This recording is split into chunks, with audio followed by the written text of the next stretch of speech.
Thank you. Good afternoon and welcome to 30 Frames a Second. I am not Nat Wood, although many people often confuse us for each other. I will be guest hosting. My name is Roy Paul. We're going to be engaging in a very lively discussion on a number of different issues, from stop and frisk to Trayvon Martin to all of the candidates who are running for mayor. With me, I will introduce them after the break, but we have Mr. Herb Boyd, the amazing columnist from the Amsterdam News, Aisha Sekou, founder and CEO of Community Resources Live. I did not get that right. It is Corner Resources Live. Street Corner Resources Live. Sorry about that. And Talib Hudson, who is the street organizer with Corner Resources Live. I will reintroduce them again because I probably got that wrong. Stay tuned with us and we'll get the show started in just 1 second.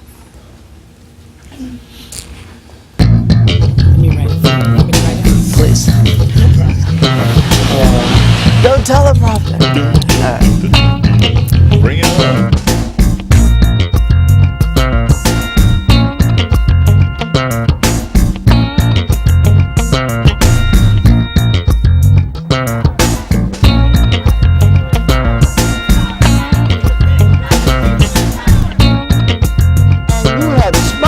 Into the fact where the victim is now the perpetrator and the perpetrator is now the victim. And that just drives me crazy. Thank you and welcome back.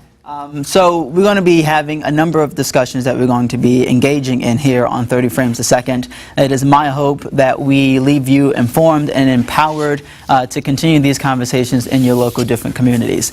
So to reintroduce the guests, we have Herb Boyd, columnist with the Amsterdam News, also an author, and we're going to talk about some of the work that you're doing as well.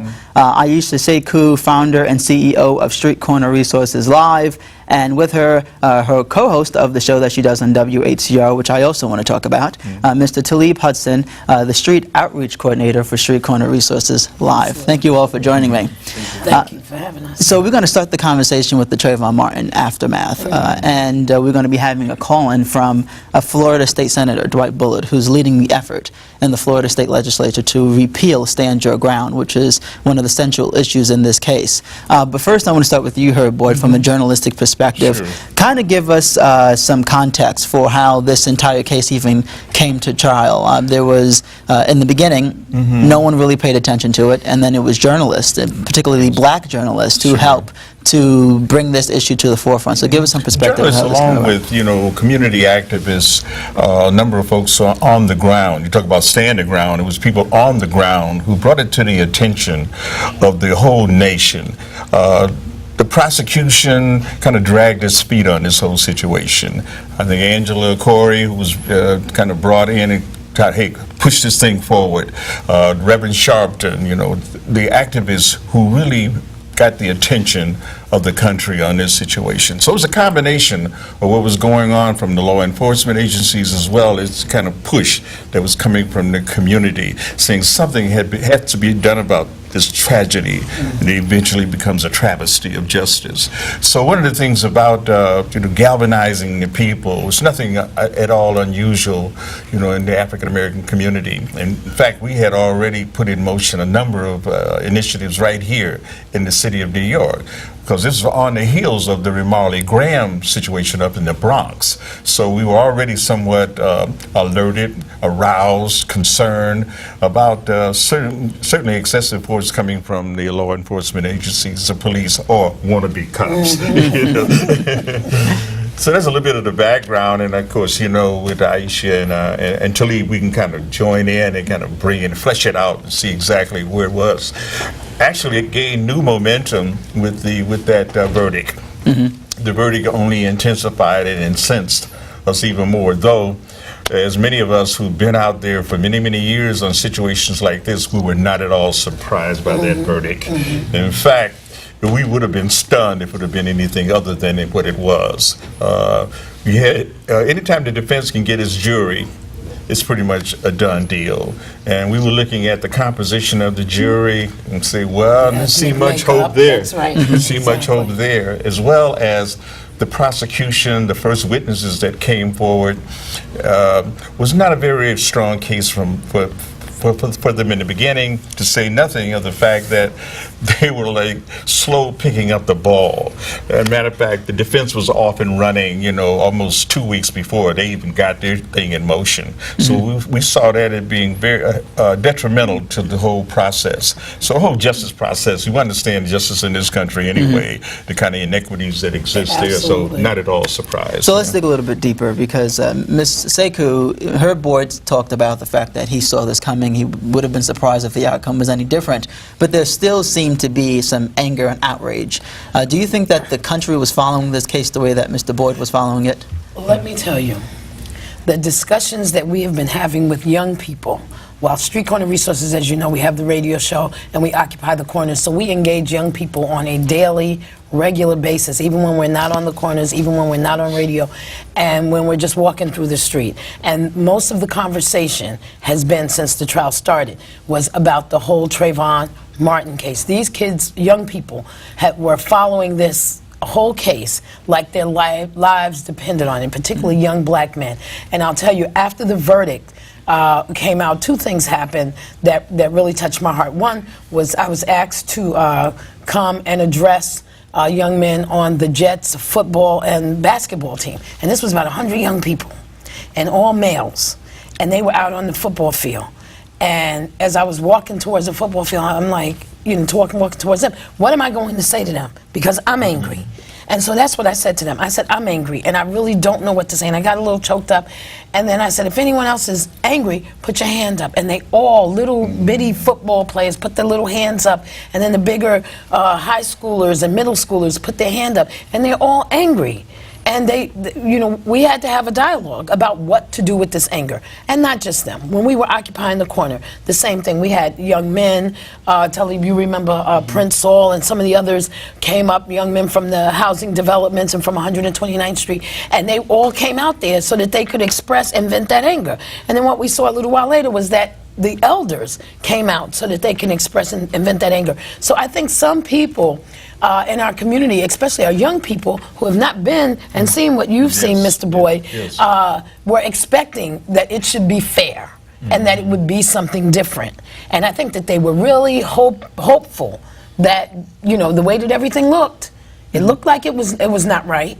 And they just knew that Zimmerman would be convicted. And when that did not happen, our young people were upset. They are still angry. And our job in the community has been, in addition to all the other things we do, is to try to give them a way to vent this anger. And a lot of that has been through spoken word, writing rap, just talking to other young people about their possibilities of what things they can do, getting involved in the voting process, looking at what laws affect and impact them directly. A lot of times they don't pay attention to that. Now they're paying more attention. So sadly enough, out of this travesty of justice and this tragedy has come some activism on the part of our young people. And they're kind of, I think you alluded to it, they're standing up and they want to know more and they see why they need to know more in terms of their rights. So for that, I'm grateful. But it's very sad to see our young people sad and angry. And we're just hoping that we can continue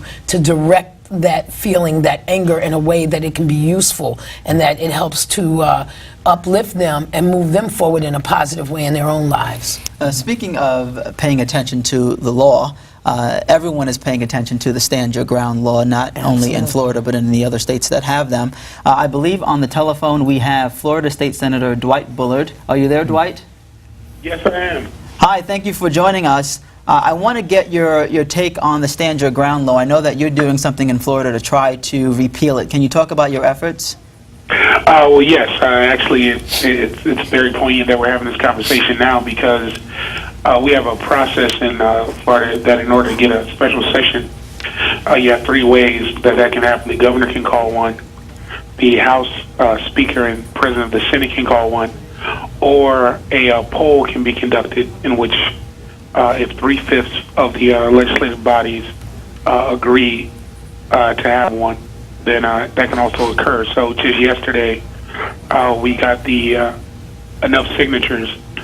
We had to get 20% of the elected legislature to sign on and actually begin the process of polling for a special session. So for those of us who want to see changes to Stand Your Ground happen, we're excited about the opportunity really to get a chance to thoroughly vet this particular statute and hopefully not have any more Trayvon murders. I want to talk about the feasibility of this law passing, the repeal of Stand Your Ground. Do you see the votes happening in the lower house or in the Senate to get this done?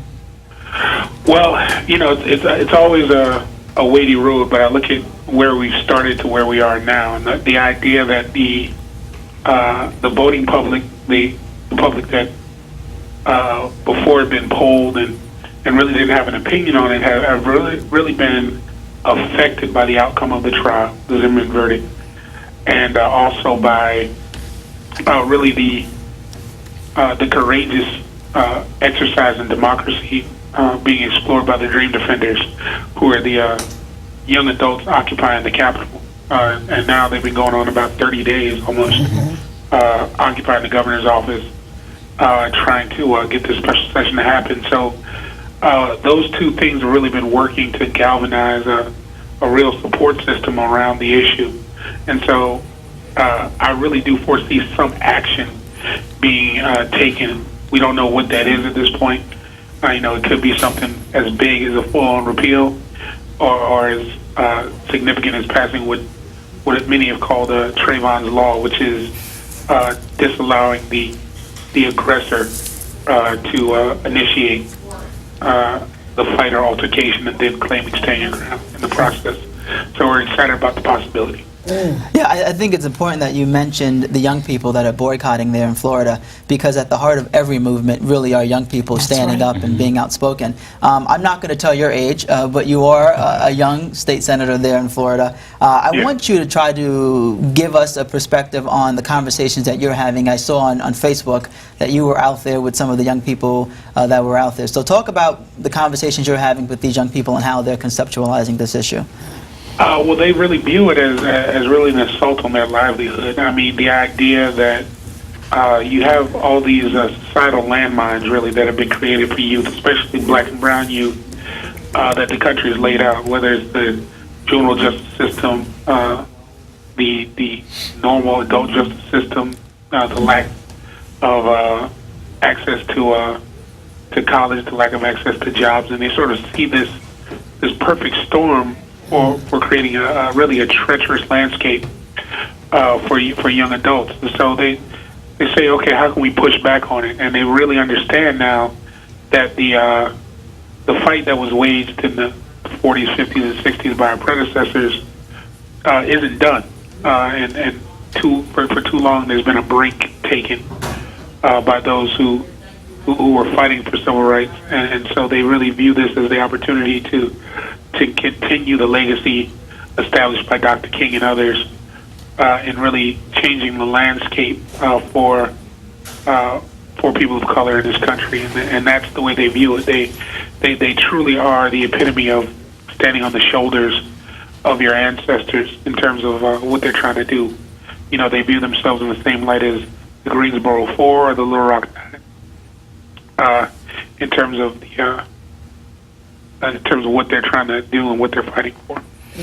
I want to shift your focus to the boycotts that are subjected in Florida. There are musical artists, there are a number of people saying, well, I'm not going to Florida, I'm going to boycott the state, and they're encouraging other people to do that as well. Do you understand why people are boycotting Florida? Do you think that in any way it's going to help remedy the situations that are underlining in this issue?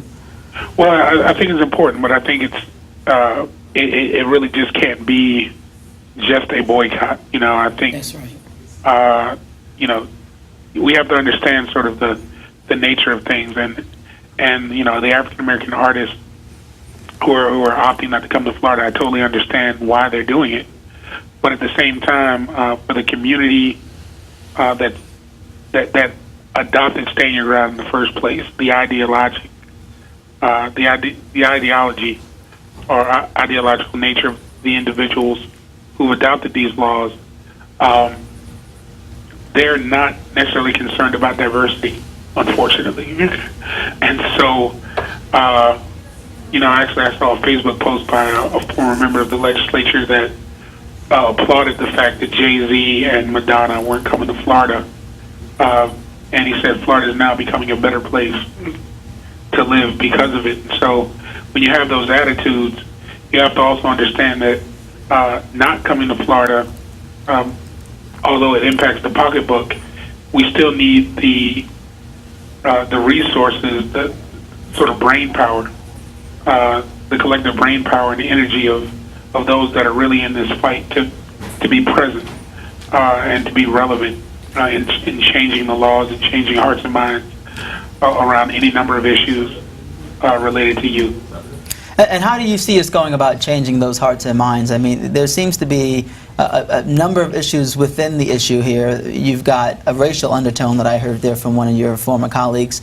Right. How do we move the conversation forward, but at the same time try to rectify the underlying issues of race that was involved in this case to begin with? Well, now the landscape is ripe for having that conversation, and we've started to see some of the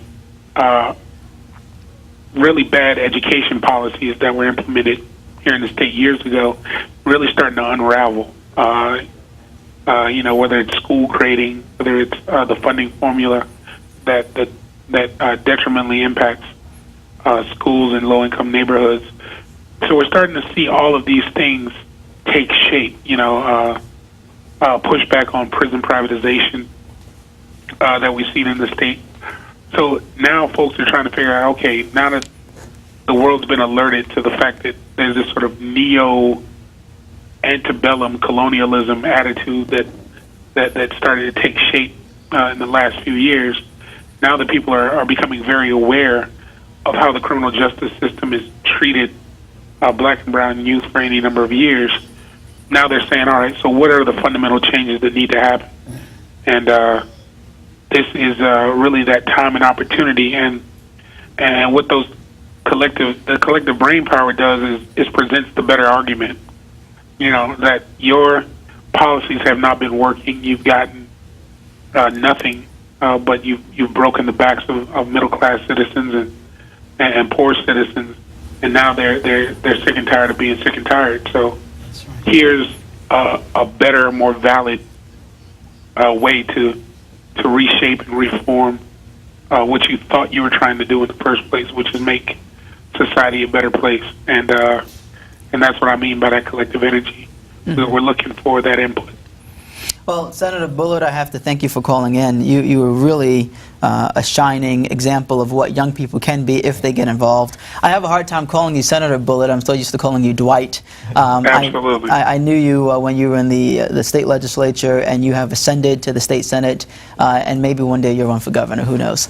Hey, we'll definitely see you. Thank you, Roy, for having me on the show. I appreciate it. Not a problem. Thanks for calling again. Talib, I'm going to bring you into this conversation. Sure. After the verdict was handed down, how did you try to calm the fears of many young people out there in the community?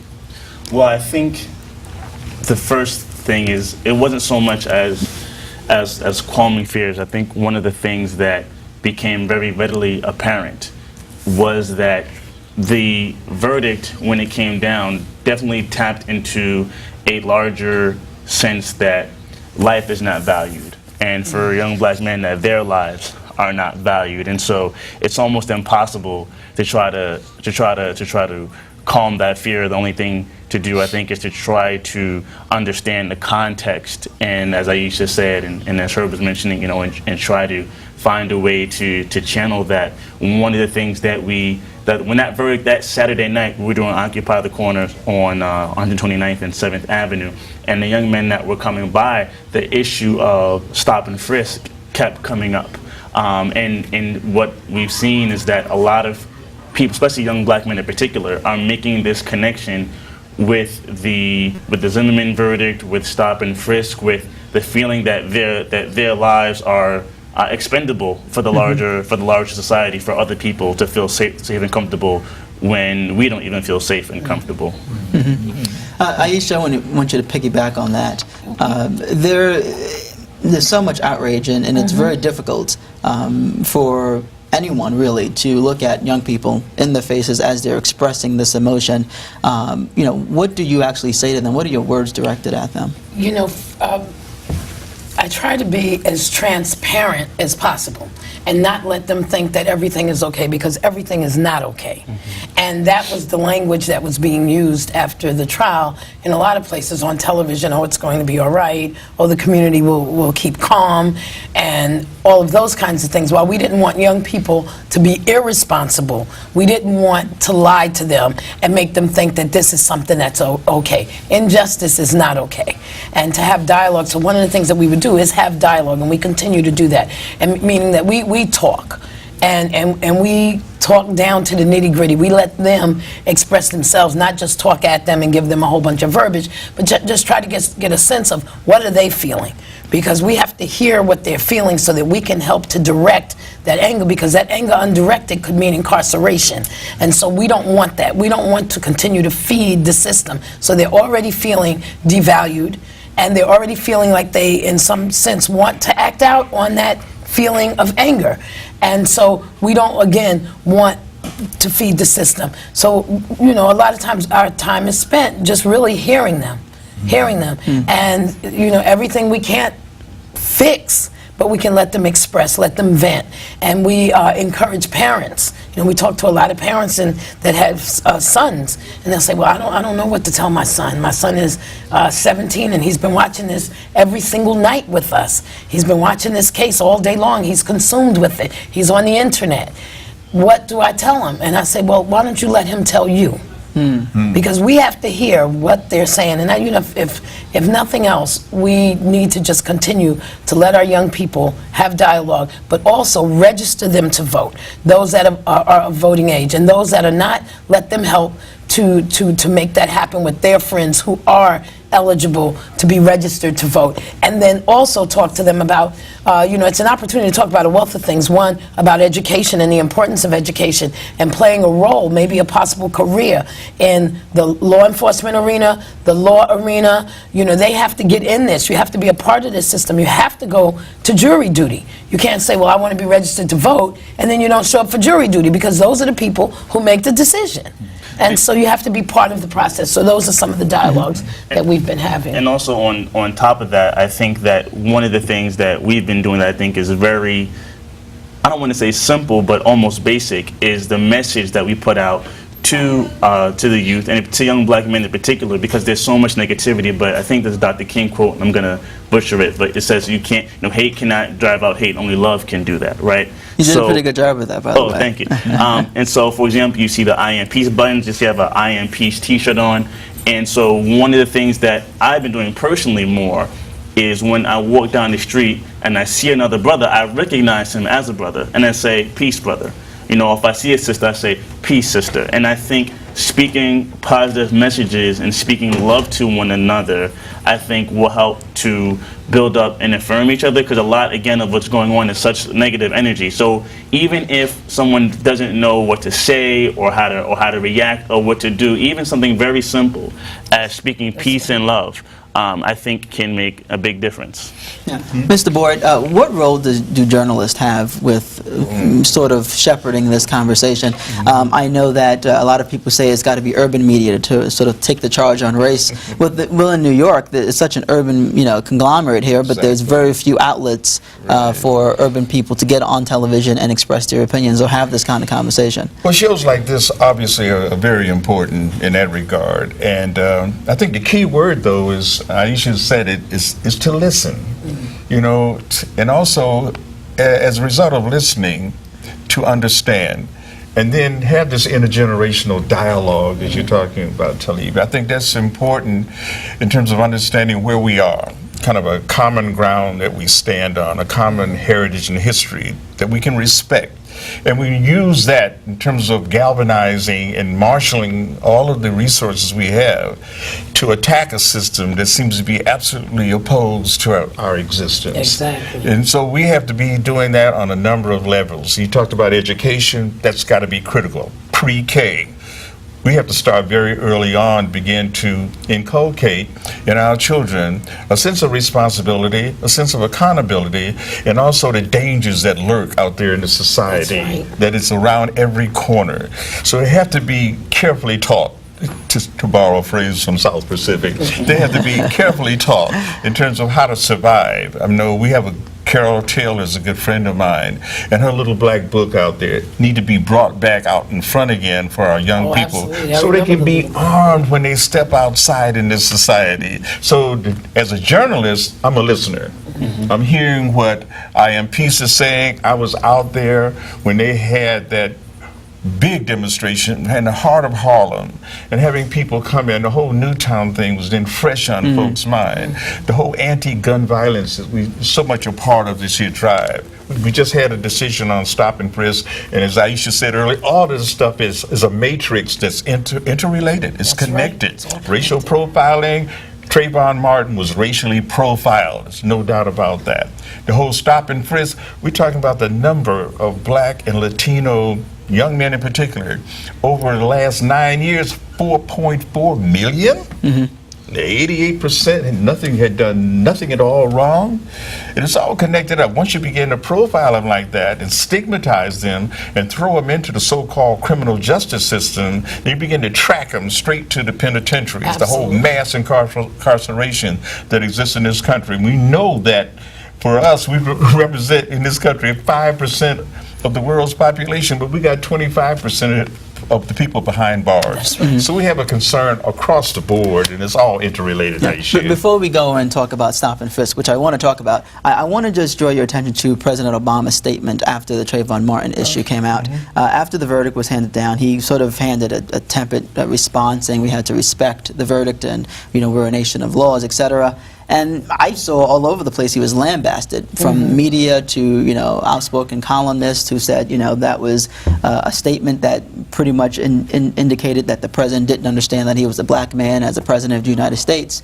And then a day or two later, when he sort of made the visual statement, the video remarks to the press, everyone forgave him. It was almost as if he didn't release the tepid statement in the press release. And so maybe it was just me, but is there something wrong with the fact that there are people looking at the press release that was sent out, and even though they were in disagreement with it, even though he came out after the fact and sort of fixed it, he still released the tepid statement? Exactly. And I think that the across the country, people were feeling like he was trying to just kind of go along to get along. Is that what you felt as well? Yes. I felt like I think that actually he should have held his statement until he was ready to make a real statement that really spoke to the issue, because he did come out early on at the beginning of the Trayvon murder and make some other statements that made it real clear about how he felt. Could have been my son. Right, it could have been my son, was one of the things. So, and I think that's what gave our young black men some hope. Here's the president, a black man, seeing that this is not right, this is not correct. But So what when do you make of when the he back comes, and forth? He keeps going back and forth. Right, He and releases so that's tepid statements, then he comes and hit him Sure. again. And that's confusing. Where is he standing on this? What is really driving this lack of being able to use his real thoughts and his real words and his real feelings as a black man in America heading this country? Why can't he be free to speak as well? Because the first thing he did say, almost without thinking, this could have been my son. So what happened to that? Could that not be your son? Right. So we have to really, it doesn't mean just because we have a black man leading this country that we just let it go. He's a human being. He's receiving pressure from different places, and we have to let him know in our own way that you don't have to go along to get along. We got you, President Obama. And you can speak when it's not right. And so to connect the dots a little bit, we talked a little bit earlier about how we have to have the conversation about race in this country and the underlying issues, education, etc. Can we move forward and have that kind of conversation if President Obama is not on board with it? Yes, and we need to have it. And we don't need to, not even just the president. In our cities, and boroughs and all across this country, we should be having conversations about racism. Our children need to know that just because you can go in places that your grandparents couldn't or your great-grandparents couldn't, doesn't mean that racism doesn't exist. Trayvon Martin's murder, clear example. Jordan Davis's murder, clear example. Ramarley Graham's murder, clear example. And we can go on and on and on, and we can look across the country and see patterns of the same kinds of murders of young black men. And a lot of it is racially connected.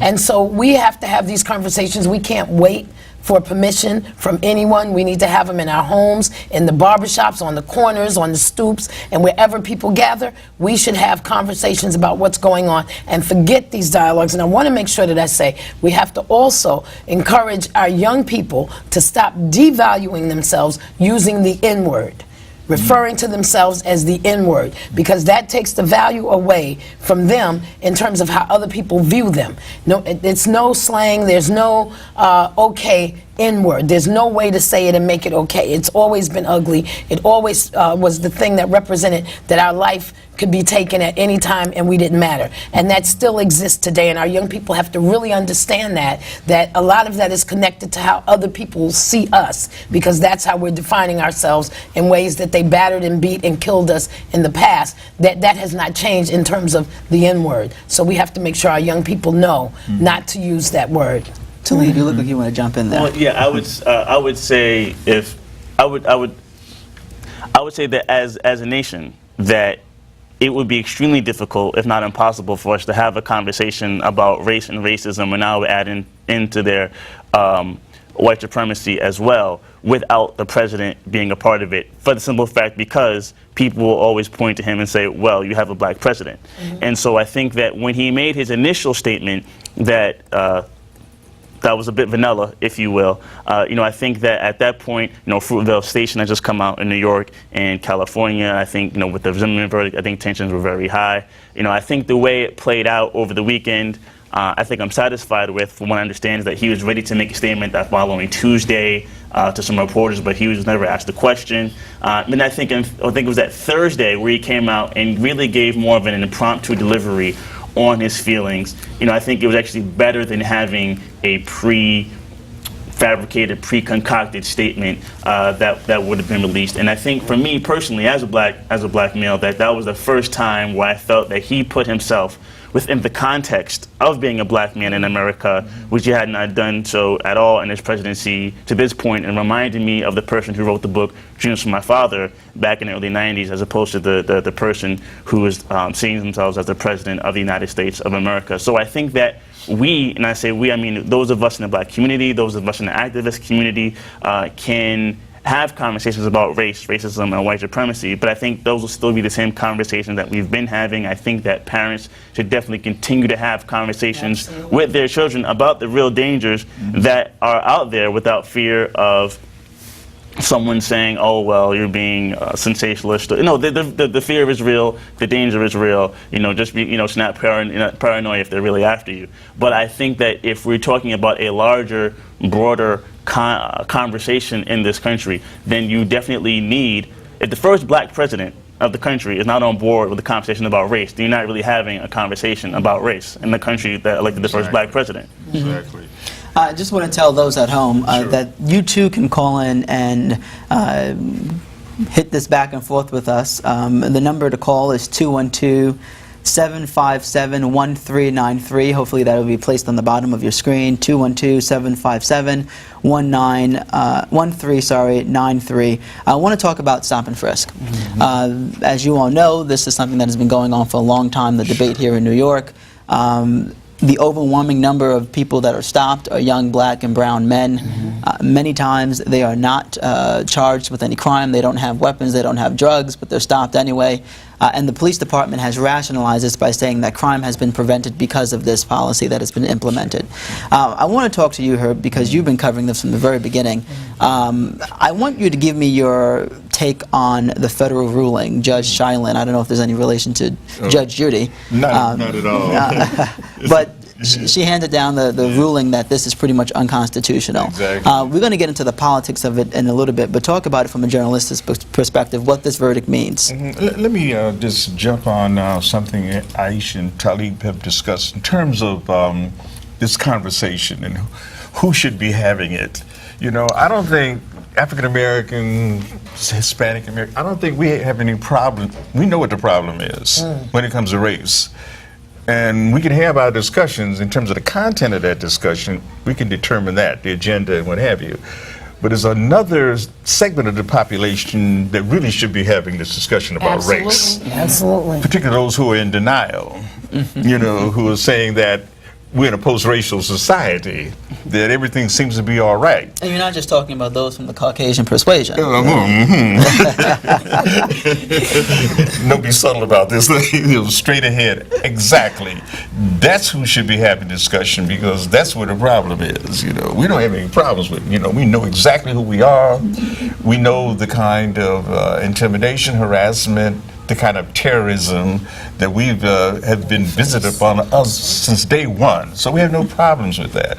And when Obama's talking about we should have a conversation, he should be earmarking that conversation with a particular segment of the population that seems to be not understanding the complexity of race in the society. They need to talk about it. But then, okay, let's move forward, because race is the overarching concern in everything that happens in this society. We live in a racist society. Talib is talking about it in terms of white supremacy. It's alive and well. And those are the kind of things we daily have to combat and deal with. Those kind of slights that we receive, you know, when we can. And Obama talked about that.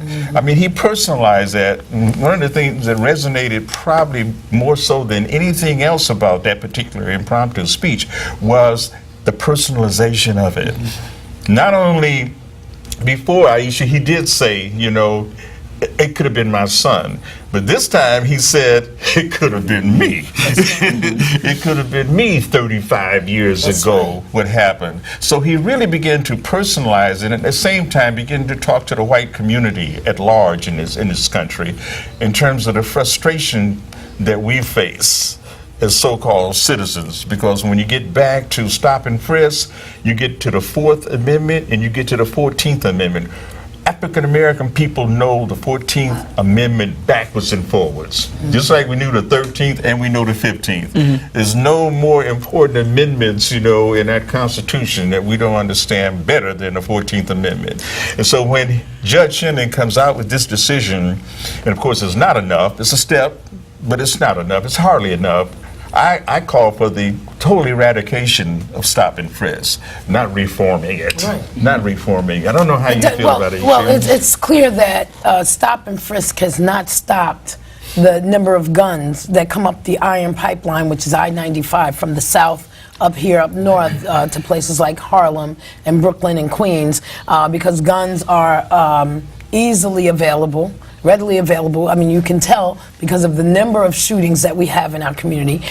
So stop and frisk has not stopped the shootings. Just this weekend, we've had, what did I tell you, 8 to 9 shootings around the city. And I think 2 of those or 3 of those were in Harlem.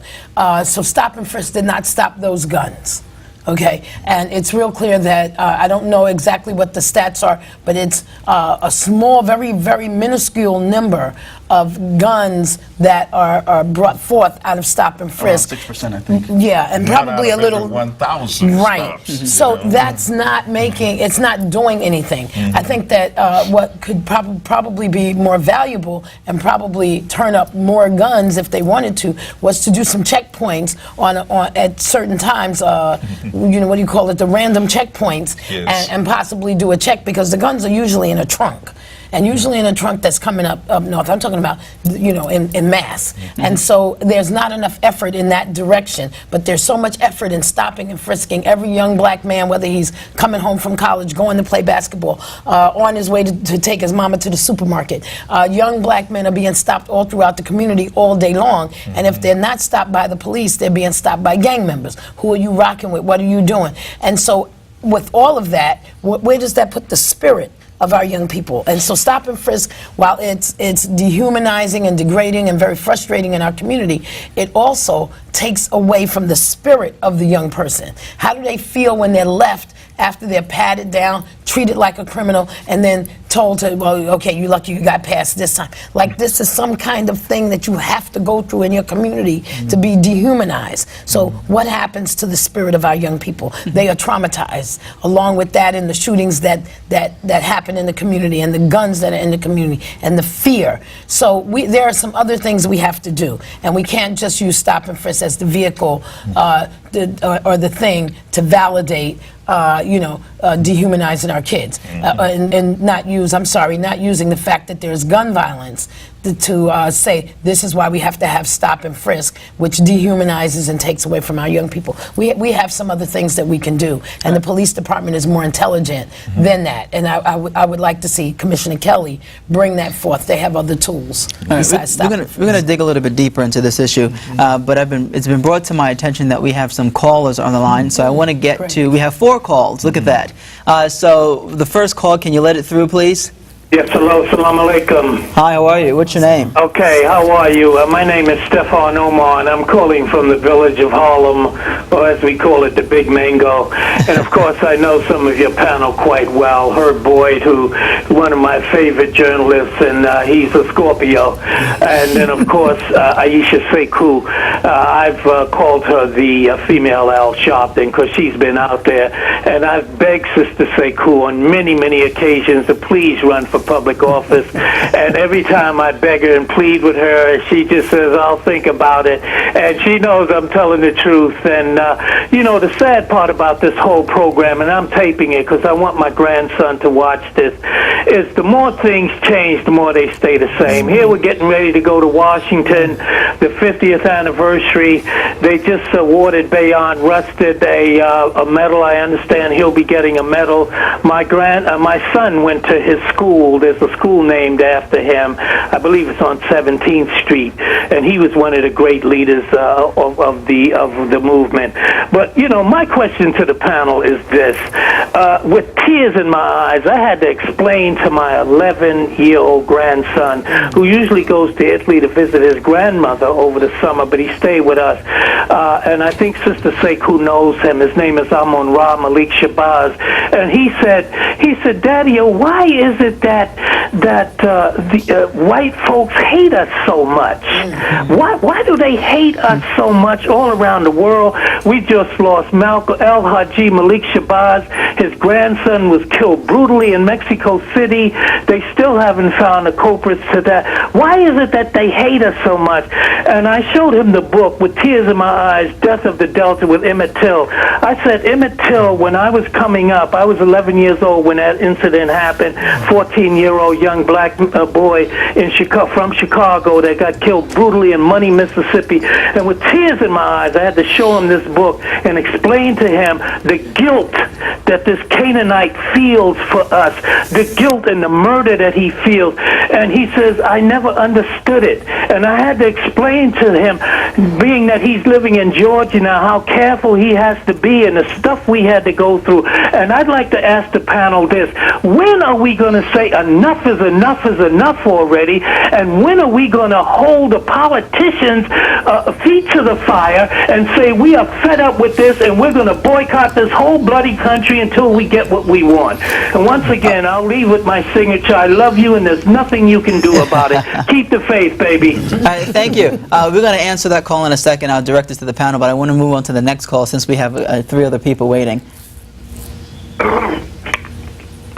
Hello. Hello. Hi, what's your name and do you have a question? Yes, I do. My name is David. What's your question, David? Hi, David. No, not. Did we lose David? All right, we might be having some technical difficulties. Why don't we move on to the next question and maybe David can call us back? Hello. Hi there. What's your name? Hey, Hotel. Yeah. I want to say big big ups to the crew, Nat Woods and all, Veronica Kirsty LeBerry, and also like Aisha Sekou is a powerful sister. I'll say to you, Brother Tali, I want to say big up to you and all your hard work. I don't really know what you do, but it's really good to have young folks out on the front line. The violence that we see with Trayvon Martin all over the world, and particularly all over America, it's evident that it's a warfare. And what we're doing is we're fueling a fire with these so-called black leaders that we keep installing in office. Hi, Like sir. Charlie Lingo. I have to interrupt you real quickly and ask for your question. We're almost out of time, Sure. and we have two other people on the line. Okay, my question is this. I got it. My question is this. The shindig that Obama did was a disgrace. My question is this. Herb Boyd, I don't really support the Amsterdam News because they don't have any stance that against, they're not really strong militantly for black causes. They always endorse people like Doomberg, Christine Quinn. Would you guys be supporting the Freedom Party movement? Would you guys stand up finally and be as radical and radicalized as the final call? I mean, you have a sister right there sitting next to you who's on the front line. And Sister Sekou, please don't run for office. You're safe right where you are. We need you here. We need you here, sister.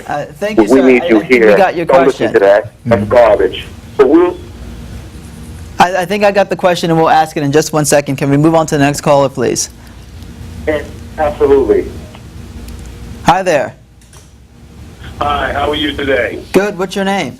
My name is Brother Rod. I'm calling from Harlem. What is your question, Brother Rod? Just asked a question about his grandson saying, well, why do white folks hate us so much?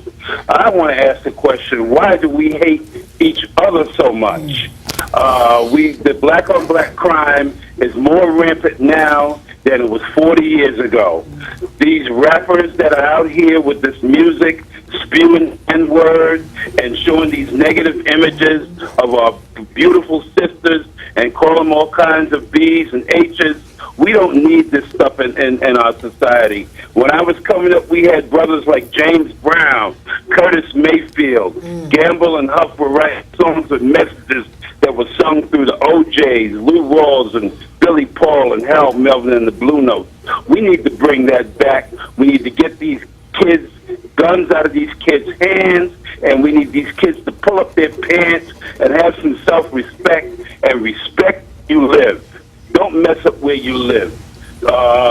When you mess up where you live, you just put a damper on not only yourself, but your whole community. And that's all I needed to say. And Aisha Sekou, keep the faith and keep on. I'm familiar with part of some of your work. I've seen you on quite a few television shows. Okay. And it's like the previous brother said, we need you here. Good luck and continued blessings. Thank you, Brother Rod. Do we have another caller on the line? Hello, Hi there. Who is speaking? this is David. Oh, you called back, David. Yes, Maybe the caller you just had took the thunder out of my comments, so I'll just say this. Why are you spending all of this time on everything that's not important and not spending time on that which is important? And what is your aren't you specific critical question, of David? the black community for the freaking crime that's going? Do you think the cops would stop blacks if these guys weren't committing crimes? All right, I mean, think, why aren't you honest with David, yourself? I think we have enough of the questions, and I think we got the gist of what your question is. So why So don't we're you going to move spend your on to the time panelists here so that we criticizing can answer these questions. Thank you for calling, David. Herb, I'll start with you. Whoa. Does the Amsterdam News, is it ever critical of President Obama? Of course, we've been critical. I mean, some of the we got an op-ed page, and where people can voice their opinions one way or another about. No, I mean, I'm talking Obama about like a headline. Has there administration. ever been a headline or an article written by a staff writer from the Amsterdam News criticizing President Obama? Well, check it like this here. I've written since 2008 about 400 stories on Obama for the Amsterdam News. and you try to be as balanced and fair as possible. They talk about objective journalism, and well, of course, that does not exist. But the thing about it is that you try to be as fair as you can. If he comes out with a particular issue, for example, drones is something I've hit him consistently on. The whole drone policy, I'm just absolutely opposed to it. I figure that there's no oversight. There's nothing coming from any kind of federal judge. You don't have to go through anyone. You can target an American citizen and take them right out. That's a part of the Patriot Act. Some aspects of, he just recently came out and said something about surveillance through the NSA, the National Security Agency, and finally saying something about what has been criticism coming from not only us, but the whole liberal community out there who are upset. His base is very upset with a number of issues that he has. But is there a sense within the African American community, because a large number of the readers of the Amsterdam News are African American, if you go out and say, whether it's with Jones or anything else, that President Obama is not on the right side of history, do you get attacked for doing that? Yeah, I think you get some pushback. But the thing about it is that two of your callers begin to touch on some issues that are so huge and so large and almost incomprehensible when you start talking about why do we hate each other, and then generally why do they hate us so much, and the kid asking their parents. And parents have to be in a position to deal with some of these very, very heavy questions coming from their children. And that means that they may have to do some work themselves, because the education system hasn't really prepared many of us to understand some of the kind of complexities of our society, particularly along the race relations line. We know we've had, from a historical standpoint, and they almost have to be started very early in their educational career about what's going on in the society and where they stand and why. Why is this so? So you just take it back you have to take it back to Africa. You have to take it all the way back to the beginning for these young people and see over the years, as you move through the plantation system, the long night of Jim Crow, the kind of savage attack upon us by the Ku Klux Klan and the white citizens committees, and right on down through the period of the Nader period, the civil rights movement, and why that was necessary.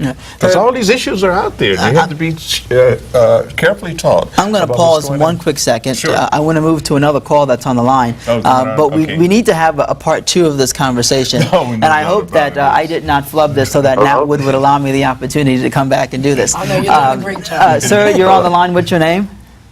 Yeah, my name is Slim. I'm from Harlem. Okay, what's your question?